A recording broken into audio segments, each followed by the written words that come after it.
Halo, Assalamualaikum warahmatullahi wabarakatuh. Selamat datang dalam channel pendidikan Ibu Reski Aulia.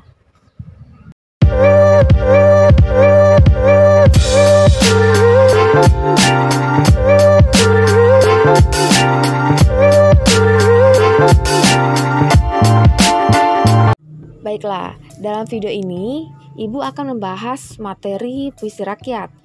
Jadi, dalam video ini ada beberapa poin yang menjadi fokus utama dalam video ini, yaitu pengertian teks puisi rakyat, kedua, tujuan puisi rakyat, ketiga, ciri-ciri puisi rakyat, keempat atau yang terakhir adalah jenis-jenis puisi rakyat.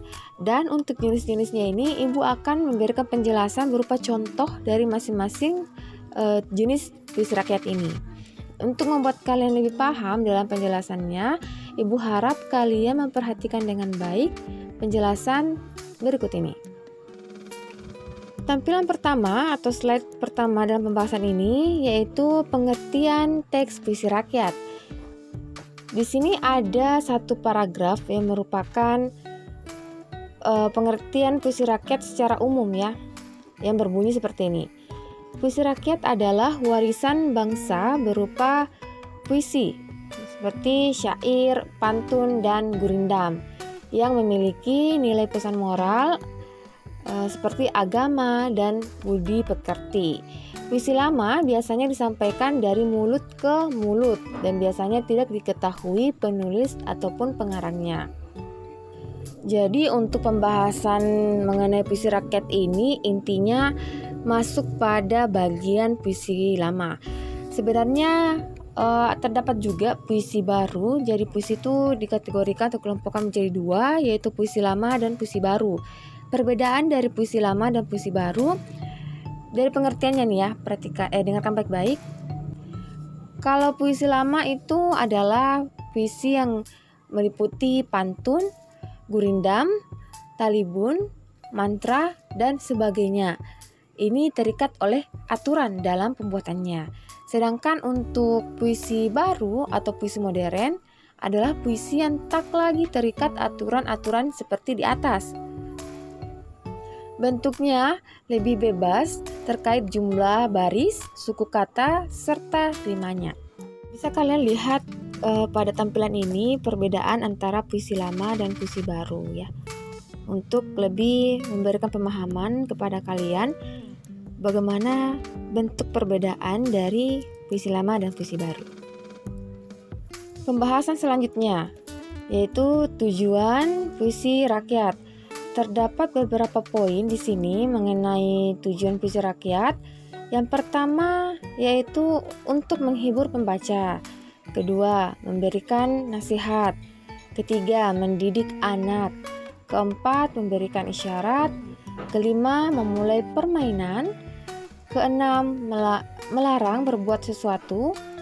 Ketujuh, menggambarkan perenungan. Dan kedelapan, memproses ketidakadilan. Ibu tarik kesimpulan terhadap kedelapan tujuan puisi rakyat ini bahwa dalam puisi rakyat itu sangat mengandung nilai moral dan nasihat kehidupan, karena salah satu cirinya adalah dalam puisi rakyat nih ya, ciri-cirinya yaitu ciri utamanya yaitu bertujuan mendidik dan mewariskan nilai kehidupan. Ini bagian atau identik dari puisi rakyat. Setelah membahas mengenai pengertian dan tujuan, sekarang kita beralih pada ciri-ciri puisi rakyat. Untuk ciri-ciri puisi rakyat di sini terdiri atas 8 poin. Yang pertama adalah bersifat anonim. Untuk yang bersifat anonim ini, lazimnya puisi lama tak diketahui nama pengarangnya. Jadi, ciri pertama dalam puisi rakyat ini, pengarangnya itu tidak diketahui siapa yang menciptakan puisi ini, gitu, tanpa nama. Yang pertama ingat, puisi lama itu identik dengan anonim, tak diketahui nama pengarangnya siapa. Berbeda dengan puisi baru. Kalau puisi baru itu setiap ada puisi yang telah diciptakan pasti ada terselip nama yang menciptakan puisi tersebut. Sedangkan puisi lama itu terkadang tidak diketahui siapa nama pengarangnya gitu. Kalau puisi lama. Nah, selanjutnya ciri kedua, bersifat terikat. Maksud dari bersifat terikat ini yaitu terikat dengan aturan dalam pembuatan puisinya, seperti terikat pada aturan jumlah baris per bait, jumlah suku kata, kalimat maupun irama. Jadi dalam membuat puisi lama itu bukan sekadar membuat begitu saja sesuai dengan keinginan kita sebagai seorang penulis, tetapi ada aturan yang mengikat pada puisi lama tersebut ketika seseorang ingin membuat puisi tersebut. Jadi dalam pembuatannya itu kan harus memahami terlebih dahulu berapa jumlah bait yang diperlukan, jumlah suku katanya, kalimatnya maupun iramanya. Nah, di sini pada ciri ketiga, 4, dan 5 mewakili maksud dari ciri yang kedua. Nah, ciri ketiga ini, puisi rakyat tersebut harus memiliki jumlah baris. Ciri keempat memiliki jumlah bait. Ciri kelima memiliki rima. Gitu. Jadi terikat aturan dalam puisi lama tersebut. Sedangkan untuk ciri yang kelima, ciri keenam. Ciri keenam ini diwariskan secara turun-temurun. Maksud dari diwariskan secara turun-temurun dari pencipta dari puisi tersebut diciptakan untuk mempertahankan puisi tersebut itu harus diwariskan. Baik itu diwariskan kepada anak-anaknya, keluarganya, atau cucu-cucunya. Itu harus diwariskan puisi tersebut agar tidak mengalami kepunahan dalam bagian-bagian puisi lama tersebut. Jadi untuk mempertahankan puisi tersebut itu ya harus diwariskan, gitu kan? Sama halnya dengan ketika kita punya bisnis, untuk mempertahankan bisnis tersebut kita membutuhkan pewaris begitu untuk terus menjalankan bisnis tersebut. Nah, begitu juga dengan puisi lama. Puisi lama tersebut untuk tetap mempertahankannya sampai sekarang itu harus terus diwariskan untuk menjaga adanya puisi lama gitu. Selanjutnya adalah ciri ketujuh, disebarkan dari mulut ke mulut. Nah, bagaimana tuh maksudnya disebarkan dari mulut ke mulut? Nah, dengarkan penjelasannya. Dari mulut ke mulut ini untuk masyarakat dahulu itu ketika mereka bercerita tentang sesuatu hal lalu terselip suatu pembicaraan yang bermakna mengandung pesan moral, lalulah mereka itu menyusun dengan baik apa yang telah mereka sampaikan lalu menyesuaikan dengan aturan yang ada. Nah, itulah mengapa puisi lama biasanya tidak diketahui pengarangnya, karena mereka itu ketika berbicara mereka berbicara saja gitu tanpa ada keinginan untuk menciptakan suatu puisi lama. Kalau misalnya terselip suatu hal-hal yang bagus, penyampaian pesan moralnya bagus, mereka langsung menyusunnya saja gitu bersama-sama tanpa menentukan siapa pengarangnya, siapa yang menjadi penentu puisi tersebut diciptakan. Karena puisinya disampaikan dari mulut ke mulut dan sudah menjadi kebiasaan masyarakat, dan ini jugalah yang biasanya tidak diketahui pengarangnya. Intinya seperti itu untuk penjelasan dari mulut ke mulut dalam puisi rakyat. Yang ke-8, disebarkan dalam bentuk yang tetap tidak berubah-ubah. Jadi ketika diwariskan dari orang pertama ke orang kedua, bahkan ke orang ketiga, mereka tidak boleh mengubah apa yang telah dibuat di awal, itu tidak boleh diubah. Karena dalam puisi lama itu, apa yang telah mereka susun, apa yang telah mereka buat sesuai dengan aturan pesan moralnya, mereka yang mewariskan ini cukup mempertahankan saja tanpa harus mengubahnya atau mengganti beberapa katanya saja. Karena kalau misalnya dihilangkan, itu akan mengubah ciri khas dalam puisi lama yang telah dibuat oleh orang-orang dahulu. Nah, seperti itu penjelasannya. Ini dari poin 1 sampai ke 8 merupakan hal yang terpenting yang harus kalian ketahui untuk membedakan puisi lama dengan puisi baru. Bahwa puisi rakyat ini aturannya seperti ini, 1 sampai 8, terikat aturan tanpa ada pengarangnya, disebarkan dari mulut ke mulut dan puisi tersebut tidak bisa atau tidak boleh diubah-ubah. Apa yang ada tetap itu, jangan diganti-ganti. Itu untuk puisi rakyat. Selanjutnya bisa kalian lihat di sini. Untuk jenis puisi lama itu kan ada banyak ya. Salah satunya mantra, pantun, karmina, seloka, gurindam, syair, dan talibun. Tetapi dalam pembelajaran kurikulum Merdeka Belajar, dalam buku paketnya itu, buku paket bahasa Indonesia, hanya terdapat 3 jenis puisi rakyat yang dicantumkan untuk dijelaskan dalam buku tersebut. Yang pertama yaitu pantun, kedua gurindam, ketiga mantra. Jadi di sini ibu akan menjelaskan dari ketiga jenis-jenis itu, dari pengertiannya, ciri-cirinya, bahkan ada contoh yang akan ibu paparkan di sini agar kalian dapat mengetahui seperti apa bentuk dari ketiga jenis puisi rakyat ini dan bagaimana cara mengelompokkan ciri-ciri yang ada. Nah, baiklah, ibu akan mulai pada jenis yang pertama yaitu pantun. Jenis yang pertama adalah pantun, dan di sini ibu telah membagi 2 bagian, yaitu ciri-ciri pantun dan contoh pantunnya, agar kalian bisa langsung mengetahui penjelasan dari ciri-ciri yang akan ibu hubungkan dengan contoh pantun yang ada di sampingnya. Di sini yang pertama untuk ciri-ciri pantun yaitu tiap bait terdiri dari 4 baris atau 4 larik. Dan di sini contoh pantunnya sudah benar, terdiri atas 4 baris. 1, 2, 3, dan 4. Ciri pertama telah dipenuhi. Sekarang masuk pada ciri yang kedua. Tiap baris terdiri atas 8 sampai 12 suku kata. Mari kita hitung. Untuk baris yang pertama terdiri atas 1, 2, 3, 4, 5, 6, 7, 8, 9. Terdiri atas 8 suku kata. Maksudnya ibu terdiri atas 9 suku kata. Selanjutnya masuk ke baris kedua. Kita hitung lagi ada berapa jumlah suku katanya. 1, 2, 3, 4, 5, 6, 7, 8, 9, 10. Ada 10. Terdapat 10 suku kata untuk baris kedua. Nah, ini sudah cocok dengan ciri yang kedua pantun, terdiri atas 8 sampai 12 suku kata.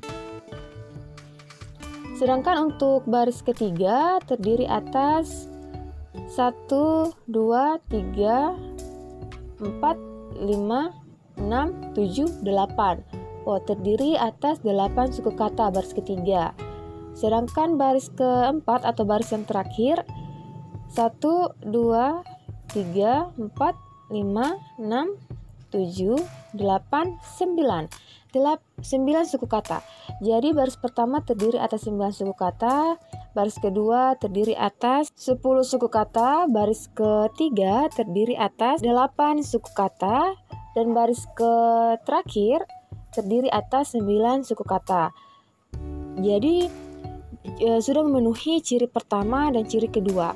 Selanjutnya, ciri yang ketiga. Rima akhir tiap baris adalah AB, AB atau berpola AB, AB. Kita lihat huruf akhir pada masing-masing baris.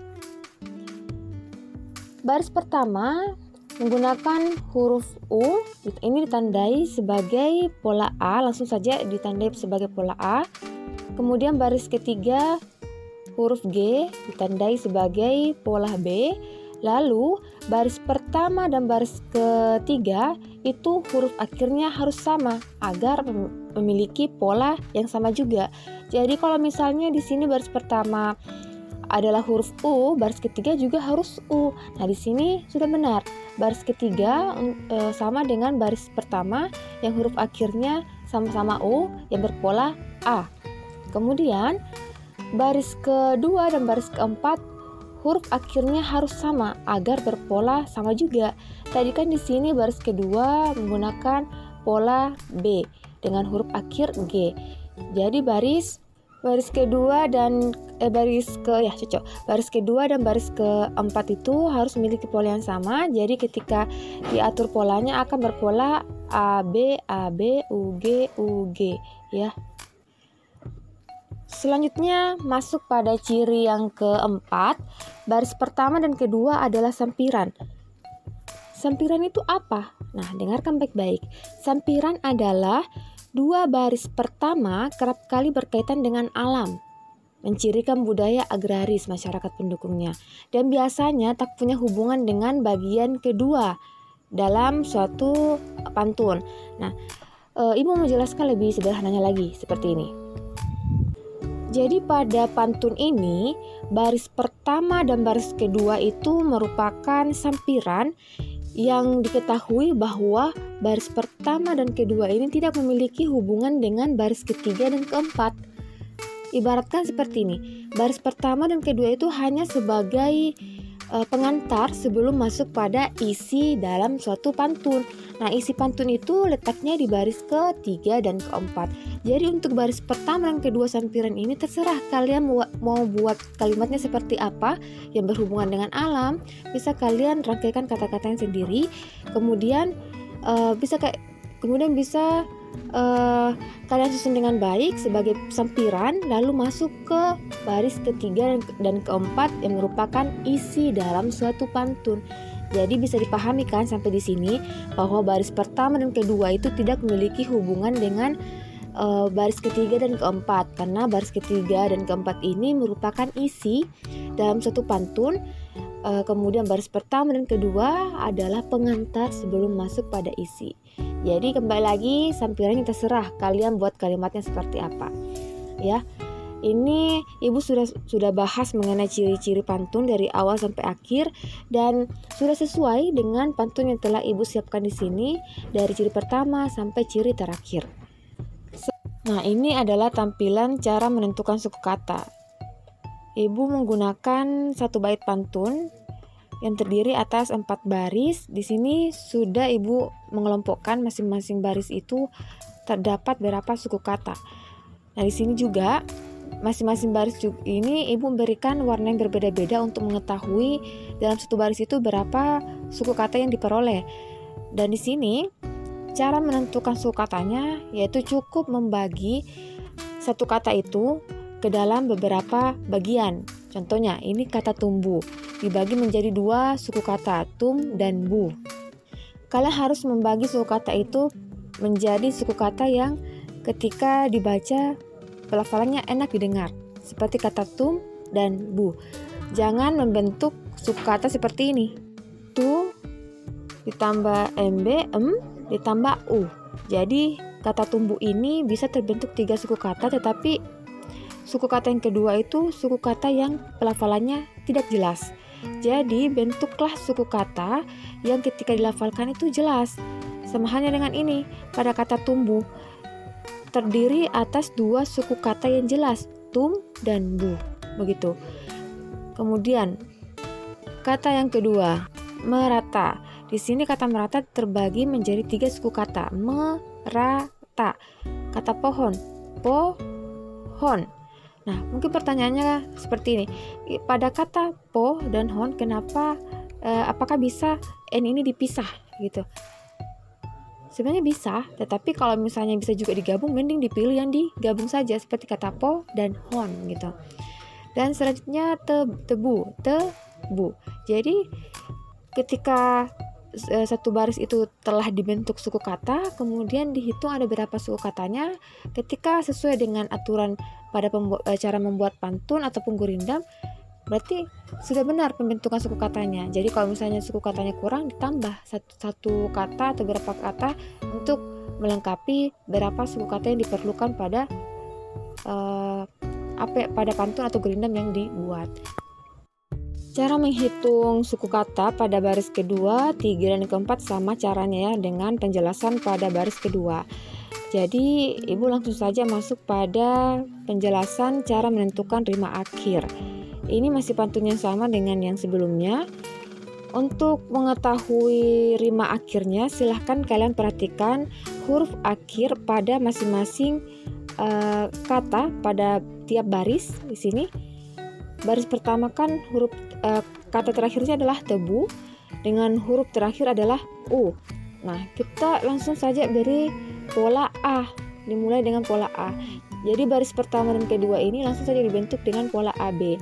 Nanti baris ketiga dan keempat menyesuaikan dengan baris yang 1 dan 2. Berdasarkan penjelasan yang mengenai pembentukan rima akhir pada pantun, baris pertama dan baris ketiga itu rima akhirnya harus sama. Jadi kalau misalnya pada baris pertama huruf terakhir pada kata itu adalah U, berarti baris ketiga huruf akhirnya itu harus U juga agar berpola sama.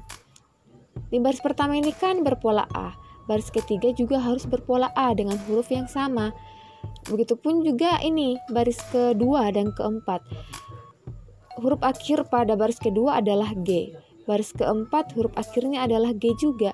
Karena baris kedua ini diberi pola B, berarti baris keempat juga harus diberi pola B karena memiliki huruf akhir yang sama. Nah, dengan seperti ini akan membentuk bunyi UG dengan pola akhir AB seperti itu. Langsung kalau misalnya mengenai cara menentukan rima akhir, lihat saja di huruf terakhir pada masing-masing baris, kata pada baris. Kemudian sesuaikan pada aturan, baris pertama, ketiga huruf akhirnya sama, baris kedua dan keempat huruf akhirnya harus sama. Selanjutnya masuk pada pembahasan mengenai gurindam. Gurindam adalah suatu kata yang berasal dari bahasa Sanskerta yang merupakan suatu puisi Melayu tradisional dan berasal dari Tamil, yakni negara India. Gurindam dapat dianggap sebagai puisi terikat, rima yang berujung sama. Nah, sekarang kita lihat ciri-cirinya dan contoh gurindam. Ciri pertama dalam gurindam yaitu terdiri atas 2 baris dalam sebait. Kalau pantun itu dalam satu bait terdiri atas 4 baris, kalau gurindam hanya terdiri atas 2 baris dalam satu bait. Nah, ini sudah cocok, ini ada 2 baris dalam satu bait. Ini ada 1 bait ya. Nah, kemudian untuk ciri kedua, tiap baris memiliki jumlah suku kata maksudnya di sini sekitar 10 sampai 14 suku kata. Mari kita hitung lagi seperti contoh yang di atas atau contoh pantun. 1, 2, 3, 4, 5, 6, 7, 8, 9, 10, 11. Oke, pas. Kemudian baris kedua 1, 2, 3, 4, 5, 6, 7, 8, 9, 10, 11. Pas di sini. Baris pertama dan baris kedua sama-sama pas untuk dari jumlah suku kata yang telah diatur dalam pembuatan gurindam. Ciri yang ketiga, tiap baris memiliki rima sama atau bersajak AA, BB, CC, dan seterusnya.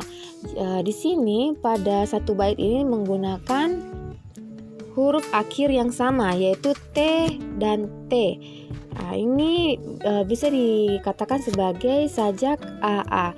Jadi kalau misalnya gurindam yang kalian buat itu terdiri atas 3 bait. Nah, kalau 3 bait pasti dimulai bait pertama itu disebut sebagai bait yang bersajak AA. Kemudian bait kedua disebut sebagai bait yang bersajak BB. Bait ketiga disebut sebagai bait yang bersajak CC. Seperti itu aturannya. Kalau misalnya hanya ada 1 bait ya berarti mulai dari sajak AA penerapannya di situ. Dan kalau misalnya hanya ada 2 bait berarti sajak yang digunakan AA dan BB seperti pada contoh berikut ini. Ciri selanjutnya yaitu setiap baris dalam gurindam merupakan satu kesatuan yang utuh. Baris pertama berisi soal, masalah, atau perjanjian. Baris kedua berisi jawaban akibat dari masalah atau perjanjian pada baris pertama. Isi atau maksud gurindam yang terdapat pada baris kedua. Jadi ini dalam gurindam itu, dalam membuat gurindam itu berhubungan dengan sebab akibat. Ketika seseorang misalnya tidak melakukan hal-hal yang baik akan berdampak apa. Misalnya seperti ini. Hidup itu jangan dibuat penat. Anak muda harus penuh semangat. Jadi maksudnya adalah dalam hidup ini jangan dianggap susah. Jika ada sesuatu yang bisa diatasi, lakukan untuk menyelesaikan masalah tersebut. Karena anak muda itu harus penuh semangat. Anak muda harus bisa melawan setiap permasalahan atau rintangan dalam hidup ini. Jadi itu maksudnya sebab akibat. Sebabnya itu berada pada kalimat pertama, akibatnya berada pada baris kedua gitu. Pada bait yang kedua ini, jika berilmu tidak boleh angkuh, nanti dirimu mudah terjatuh. Pesan yang disampaikan di sini yaitu ketika kalian memiliki pengetahuan yang banyak dibandingkan dengan orang lain, jangan pernah bersikap angkuh atau sombong karena itu tidak akan memberikan manfaat dalam hidup ini. Jadi untuk sebabnya itu ada pada baris pertama, akibatnya ada pada baris kedua. Selalu seperti itu dalam membuat pantun, sebab dulu lalu akibat. Dan untuk ciri yang terakhir, isi gurindam biasanya berupa nasihat, filosofi hidup, atau kata-kata mutiara lainnya. Dan selanjutnya mari beralih pada penjelasan mantra. Mantra adalah merupakan puisi tua.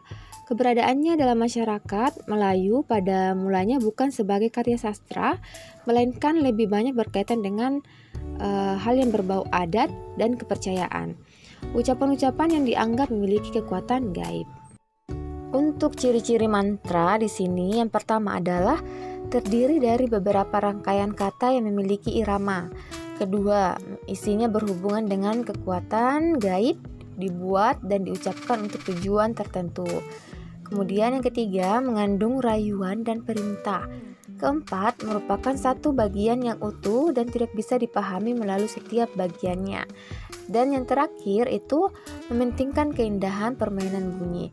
Setahunya ibu, kalau mantra ini lebih fokus pada permainan bunyi, irama dalam pembuatannya. Pada contoh mantra yang di sebelah ini tidak terikat dengan aturan seperti pada penjelasan pantun dan gurindam ya, seperti memiliki pola, irama, dan jumlah barisnya juga tidak ada. Tetapi pada contoh mantra di sini hanya bermain pada iramanya saja atau bunyinya. Inilah penjelasan mengenai materi puisi rakyat. Kalau misalnya ada sesuatu yang tidak kalian pahami atau penjelasannya ibu kurang jelas, bisa kalian tulis di kolom komentar. Jika ada yang ingin bertanya dan jika ada yang ingin mengoreksi, silakan diketik dalam kolom komentar, karena kesempurnaan itu hanya milik Allah dan ibu hanya menyampaikan informasi atau pengetahuan yang ibu ketahui kepada kalian. Dan ibu harap pada penjelasan ini bisa kalian pahami dengan baik, dan ibu berharap juga ya kalian bisa mendapatkan nilai yang tinggi dalam pembelajaran puisi rakyat ini. Untuk itu ibu akhiri penjelasan ini atau video ini yang mengucapkan Assalamualaikum warahmatullahi wabarakatuh. Oh ya, jangan lupa tetap like, share, dan subscribe YouTube channel ini agar dapat berkembang lebih pesat lagi dan bermanfaat untuk semua orang.